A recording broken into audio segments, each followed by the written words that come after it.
inscreva-se no canal. Eu sou um fazendeiro de gado no Tocantins. Não é o melhor trabalho, mas é trabalho, e como está difícil encontrar um emprego com salário decente nos dias de hoje, aprendi a apreciá-lo. O trabalho envolve limpar as vacas, verificar suas cascas, ordenhá-las e ajudá-las a dar à luz quando necessário. É um trabalho bastante bagunçado quando você olha de fora, mas eu me acostumei. Nem sinto mais o fedor como sentia quando comecei. Costumava ser quase insuportável, mas agora realmente não é nada. A fazenda era do meu pai antes de mim, e do meu avô antes dele. A história que eu vou contar é do meu pai. Ele a contou para mim quando eu comecei no trabalho, como um tipo de lição sobre o que não fazer ao cuidar dos animais e trabalhar na fazenda. Ele já se foi, Deus o tenha, mas essa história me assombra há anos, então pensei em deixar outras pessoas ouvirem e julgarem por si mesmas. Isso foi nos anos 60, quando meu pai estava na casa dos 20 anos. Ele trabalhava na fazenda com seu pai, Bill, na época. Ele odiava o cheiro que só piorava quando o calor chegava no verão. E limpar depois das vacas era pior. Veja bem, as vacas ficavam em um enorme celeiro, que na verdade era mais como um grande galpão onde eram alimentadas e mantidas durante a noite. Elas podiam pastar durante o dia, e ao longo da noite as vacas defecavam e as fezes caíam no chão de concreto abaixo delas. Então, de manhã, quando as vacas saíam para pastar, meu pai pegava uma mangueira bem longa e borrifava os excrementos até o final do celeiro, descendo por um cano que levava a um grande tanque abaixo do celeiro. O tanque seria esvaziado uma vez por semana por um sujeito que vinha e se livrava do resíduo. Era um trabalho realmente nojento, mas meu pai o fazia mesmo assim. Bem, meu avô decidiu que era muito trabalho para fazer na fazenda, apenas ele e meu pai. Então decidiram contratar mais um ajudante. Eles não conseguiram encontrar ninguém interessado no trabalho nas primeiras semanas, até que conheceram um sujeito numa loja de ração local chamado Fred. Ele estava na casa dos 20 anos e ansioso para trabalhar. Não tinha emprego há anos e estava desesperado por dinheiro, já que a esposa estava grávida do primeiro filho deles. Meu avô o contratou ali mesmo, na loja de ração, e no dia seguinte Fred já estava na fazenda, trabalhando mais duro do que qualquer outra pessoa que meu pai já tinha visto. Ele era determinado e super ambicioso, sempre correndo pela fazenda, consertando coisas que precisavam de conserto e tentando aprender absolutamente tudo o que faziam. Ele amava o trabalho e contava para todos como queria ser bom no que estava sendo pago para fazer. Ele acreditava em um trabalho honesto e que as pessoas deveriam ganhar dinheiro pelo qual estavam trabalhando. Meu pai admitiu que gostava de ter Fred por perto, não apenas porque ele trabalhava duro, mas também porque era ingênuo e bem facilmente manipulável. Meu pai tinha certas tarefas dadas pelo meu avô ao longo do dia, e cada vez que era instruído a fazer algo, ele apenas passava a tarefa para o Fred. Ele não se importava porque não sabia, e meu pai não se importava porque significava menos o trabalho que ele odiava. Cerca de 4 meses se passaram com Fred fazendo a maior parte do trabalho na fazenda, e meu pai até começou a achar engraçado que ele realmente faria qualquer coisa que lhe mandassem, sem questionar. Ele estava feliz em fazer isso. Numa manhã quente de verão, as vacas acabaram de sair para pastar. E meu avô disse ao meu pai para borrifar os excrementos pelo eixo no final do celeiro, como costumava fazer. Meu pai então passou o trabalho para o Fred e se sentou ao lado do celeiro para fumar um cigarro. Quando o Fred terminou, ele saiu para dizer ao meu pai que tinha uma ideia que seria muito benéfica para a fazenda. Ele disse ao meu pai que se eles mesmos esvaziassem o tanque abaixo do celeiro, poderiam usar as fezes das vacas como adubo nos campos. Isso fertilizaria as plantas e as fariam crescer maiores e mais rápidas. Meu pai disse que, a princípio, achou a ideia estúpida, mas depois pensou que seria engraçado ver se Fred realmente tentaria esvaziar aquele tanque de fezes. Então, ele concordou. Não contou ao meu avô porque sabia que ele nunca provaria, e ele só queria ver como aquilo se desenrolaria. Ele mostrou a Fred onde ir para liberar a válvula e esvaziar o tanque nos grandes barris. Ele disse a Fred para ter muito cuidado e não virar o registro muito rápido, senão o encanamento poderia entupir e eles teriam que chamar alguém para consertar. Meu pai deixou Fred sozinho para fazer o que ele tinha planejado e decidiu dar uma volta pelo celeiro para verificar os portões e garantir que tudo estava em ordem. O que meu pai não sabia na época era que Fred acabaria virando o registro muito rápido e o encanamento acabaria entupindo. Fred então abriu o tanque de cima e enfiou um bastão na lama para tentar desalojar o que estava bloqueando o encanamento. Meu pai ouviu gritos vindos de dentro do celeiro e correu para ver o que estava errado. Ele desceu até o tanque e ficou horrorizado com o que encontrou. Fred havia caído no enorme tanque de 30 mil litros que não havia sido esvaziado por uma semana, e agora estava se afogando na espessa mistura e estendendo desesperadamente as mãos em busca de ajuda. Quando meu pai chegou ao topo da escada e olhou para dentro do tanque, tudo que podia ver era a mão de Fred se projetando para fora da massa marrom. Ele agarrou a mão e tentou puxá-lo para fora, mas não tinha alavanca alguma no topo daquele tanque. Ele conseguiu puxar o Fred tempo suficiente para ele dizer ao meu pai que estava apenas tentando consertar sozinho, já que sabia que teriam que pagar alguém por seu erro. Ele se sentiu mal. Meu pai o tranquilizou, dizendo que tudo ficaria bem, que ele só se segurasse. Foi quando a mão de Fred escorregou e ele mergulhou novamente na espessa excreção. Dessa vez, nenhuma parte do corpo de Fred pôde ser agarrada para possivelmente resgatá-lo. Meu pai não sabia o que fazer, então correu pela fazenda o mais rápido que pôde para chamar meu avô, que imediatamente chamou a polícia. Quando voltaram para o tanque, a mão de Fred tinha desaparecido sob a lama, e não havia nada que meu pai e meu avô pudessem fazer além de esperar. A polícia chegou com bombeiros, mas não sabiam muito o que fazer. Acabaram enfiando um poste de metal no tanque com um tipo de laço na ponta, e quando puxaram Fred para fora, ficou claro que ele havia morrido. Meu pai ficou horrorizado e sentiu que era culpa dele. Ele sabia que era uma ideia ruim, mas pensou que seria engraçado. Ele poderia ter impedido Fred, mas sua própria arrogância o deixou fazer isso. A esposa de Fred tornou-se uma viúva, nunca se casou novamente. Deu o nome do filho deles a ele e eventualmente se mudou da cidade. Meu pai fez questão de trabalhar tão duro quanto Fred todos os dias pelo resto de sua vida, em homenagem ao homem cuja morte ele sentia ser responsável. Meu pai faleceu em 2018 e a última coisa que ele me disse foi para nunca tirar vantagem do trabalho árduo de alguém. Inscreva-se no canal.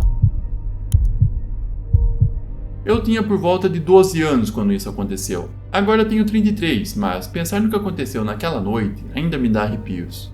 Para contextualizar, acho que devo mencionar que cresci em uma fazenda muito grande no meio do nada lá no sul. Não era nas montanhas como você pode estar pensando, era apenas gramado e colinas por quilômetros. Minha mãe e meu pai foram criados em grandes cidades, então quando se casaram decidiu proporcionar aos filhos uma vida mais ligada à fazenda. E eu sempre adorei isso. Tínhamos cabras, galinhas, patos, perus e todas essas coisas que tem em uma fazenda. A única coisa que eu não tinha era muita liberdade dos meus pais. Meu pai era um fazendeiro de cabras e seu trabalho era cuidar da fazenda. Ele vendia leite de cabra, fazia queijo e, claro, vendia carne. Minha mãe era uma dona de casa, então ela também estava sempre por perto, o que basicamente significava que eu não tinha muito tempo sozinho e quase nenhuma privacidade. Quando eu era pequeno, não me importava muito. Eu adorava ter meus pais por perto. Eu ajudava meu pai com o trabalho na fazenda, cuidava de todos os animais e sempre estava na cozinha assando e cozinhando com a minha mãe. Mas quando eu cheguei ao ensino médio, estava pronto para crescer e acho que fazer o que toda criança faz quando atinge a puberdade: apenas me afastar dos meus pais. Foi difícil, meus pais odiaram isso. Acho que é porque meu irmão era muito mais velho do que eu e já havia saído de casa naquela época. Eu era o menininho deles e eles não estavam prontos para a fase rebelde da adolescência ainda. Todos os fins de semana íamos jantar como família. Encontrávamos meu irmão e sua esposa e era realmente divertido. Nesta noite, no entanto, eu só queria ficar em casa. Minha mãe insistiu para que eu fosse com eles e, quando eu recusei, ela ofereceu ficar comigo para que eu não ficasse sozinho. Implorei várias vezes para ela me deixar ficar sozinho e, finalmente, depois de que pareceu uma eternidade, ela concordou. Meu pai não estava feliz com isso, mas ela disse a ele que tudo ficaria bem e, se eu precisasse de alguma coisa, poderia ligar. Eles estavam a apenas 45 minutos de carro da cidade e eu estava animado. Senti que, pela primeira vez na vida, eu estava livre. Naquela noite, minha mãe e meu pai me deram um abraço e um beijo e se despediram. Eles me deram as instruções padrões que todos os pais dão quando deixam seus filhos sozinhos em casa pela primeira vez, como números de telefone celular ou restaurante onde estariam, ligar para emergência em caso de emergência e etc. Tudo entrava por um ouvido e saía pelo outro. Eu só estava ansioso para ficar acordado até tarde e assistir a programas que eu não deveria assistir. Sabe, coisas normais de criança. Devo também mencionar que tínhamos um pastor alemão chamado Ghost na época. Ele era um pastor alemão totalmente branco e eu sempre achei que ele parecia muito mais um lobo. Meus pais o pegaram quando eu era apenas um bebê e crescemos juntos. Ele era como minha sombra. Tenho certeza de que tê-lo por perto também dava aos meus pais um pouco de tranquilidade ao me deixar sozinho naquela noite. Minha mãe e meu pai finalmente saíram por volta das 7 da noite e eu estava empolgado. Ouvi meus pais saindo da garagem e estavam no sofá em segundos. Ghost se juntou a mim e assistimos a TV por um tempo. Cerca de 1 hora se passou e nada de significativo aconteceu. Assisti alguns programas bobos da MTV que meus pais normalmente não permitiam e comi alguns doces que eu tinha guardado da Páscoa algumas semanas antes. Uma coisa importante a mencionar é que não tínhamos cortinas em nenhuma das nossas janelas. Morávamos no meio do nada e não estávamos realmente preocupados que alguém pudesse ver lá dentro. Além disso, minha mãe adorava o sol da manhã entrando pelas janelas, sem ter que percorrer toda a casa abrindo as cortinas. Depois de 1h30 desde que meus pais saíram, minha mãe ligou para me dizer que não estariam em casa no horário combinado, porque meu irmão e sua esposa também queriam ver um filme com eles naquela noite. Ela me disse que voltaria para ficar comigo se ficar sozinha por mais tempo me deixasse desconfortável. Mas, honestamente, eu estava super feliz por ter algumas horas extras sozinho. Então, disse a ela que ficaria bem para aproveitar o filme. Durante um dos intervalos comerciais, corri para a cozinha para pegar uma tigela de sorvete. Ouvi Ghost começar a latir na sala, mas imaginei que ele tivesse visto um dos muitos morcegos que voavam àquela hora da noite, então não dei muita importância. No entanto, dessa vez ele não parou de latir. Ficou tão irritante que eu lembro de gritar para ele parar, mas ele simplesmente não parava.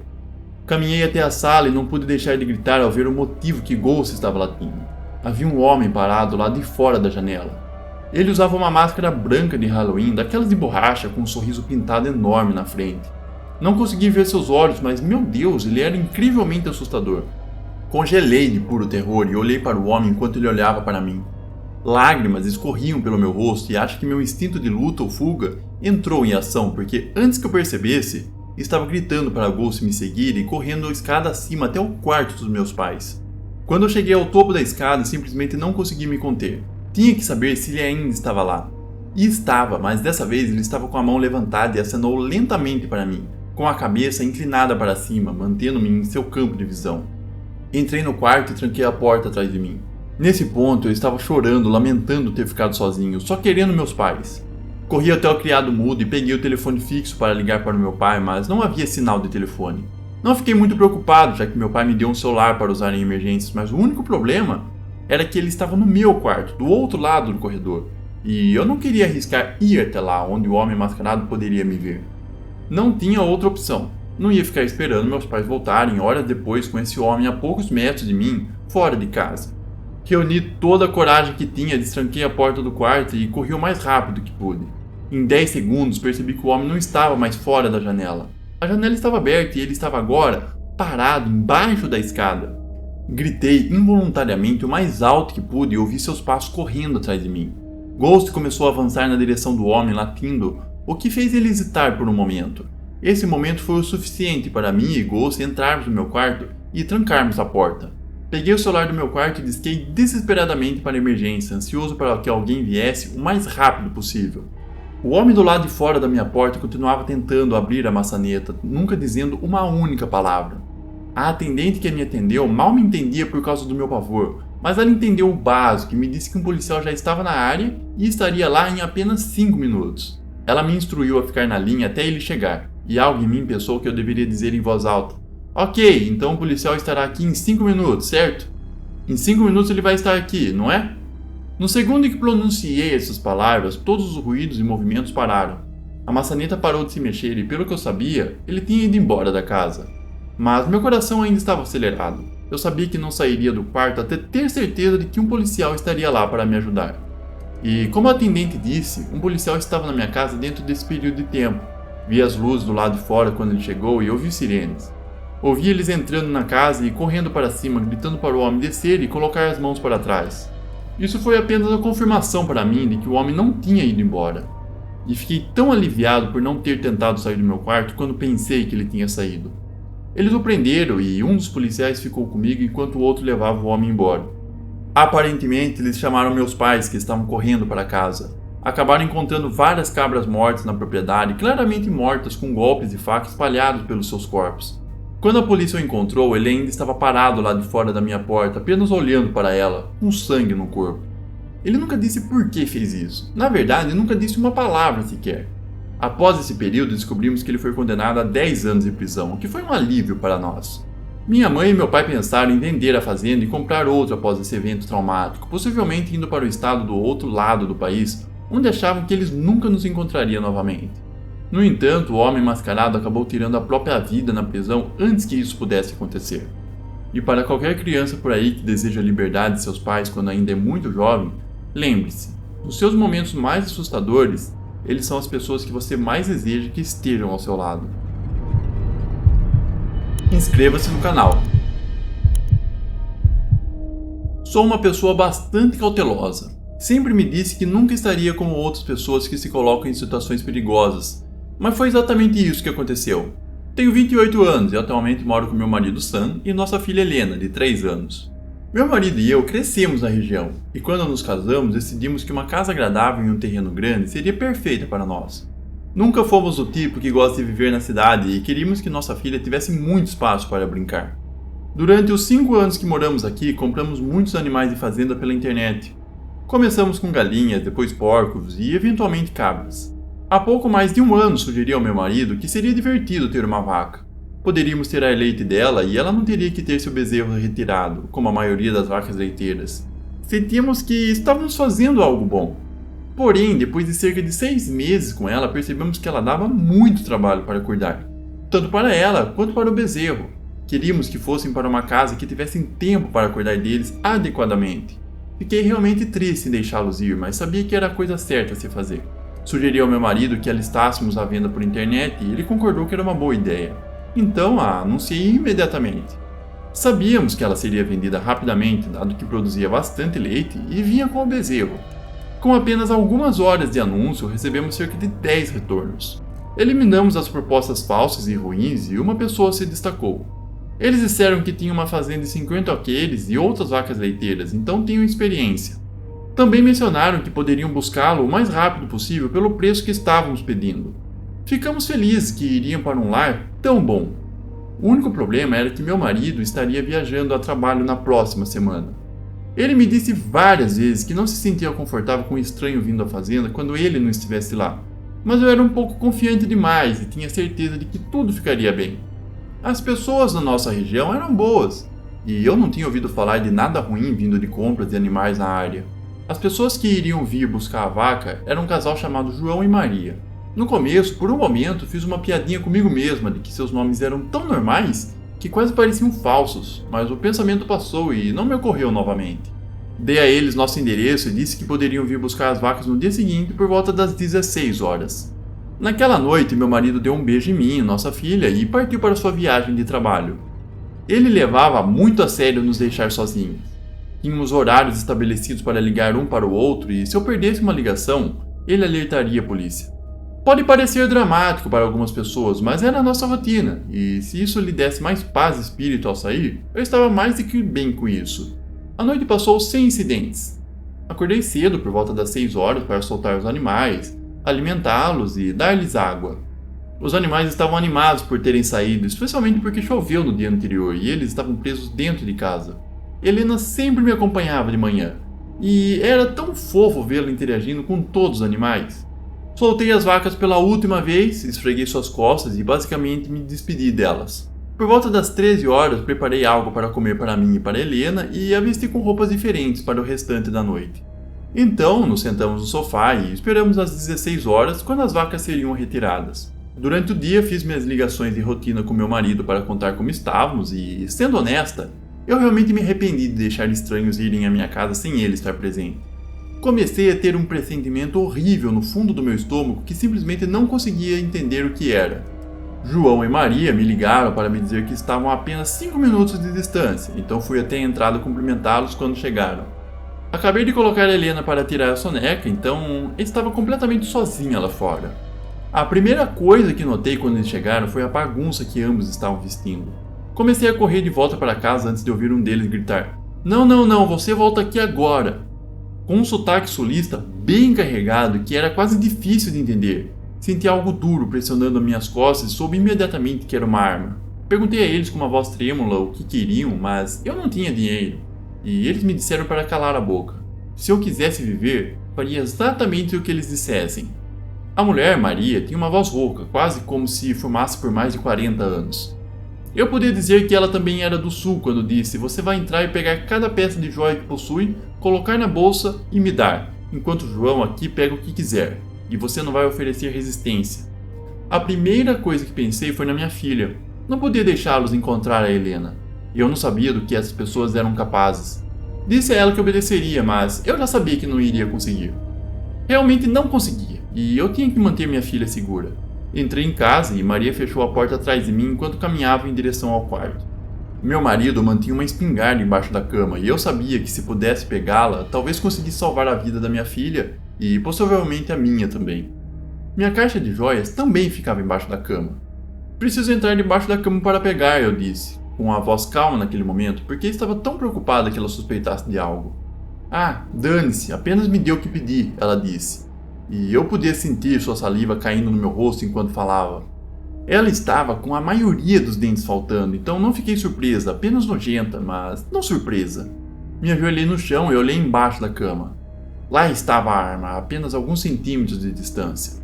Eu sabia que teria que ser rápida para tirar eu e minha filha dessa situação sem perigo. Em um movimento rápido, peguei a arma e bum! Sem pensar ou mirar, disparei um tiro. A Maria se foi em segundos. Era uma espingarda de 2 canos, então eu sabia que quando o João viesse correndo, eu teria apenas uma chance de acertá-lo também. A adrenalina estava bombando e eu nem mesmo pensava na pessoa que acabara de morrer no meu quarto. Tudo que eu conseguia pensar era em manter minha filha segura. Se eu morresse no processo, que assim fosse. João entrou no quarto gritando por Maria, mas deu uma olhada e antes que eu pudesse disparar, estava correndo escada baixa e para fora da porta gritando "Jesus Cristo!", enquanto sua voz se quebrava, parecendo triste. Corri para pegar a Helena e a levei comigo até a varanda da frente, onde ficamos. A polícia chegou 30 minutos depois, dizendo que meu marido havia ligado e dito que algo estava errado em casa. Eu não havia ligado no horário combinado porque eles roubaram meu celular, então ele sabia que algo estava acontecendo e eu mal conseguia falar. Juro que entrei em choque enquanto segurava minha filha, enquanto os policiais vasculhavam a casa e encontraram o corpo lá em cima. Acontece que, é claro, esses nomes eram falsos. Eles nunca conseguiram identificar o homem, mas a mulher era alguém que os policiais conheciam bem na área.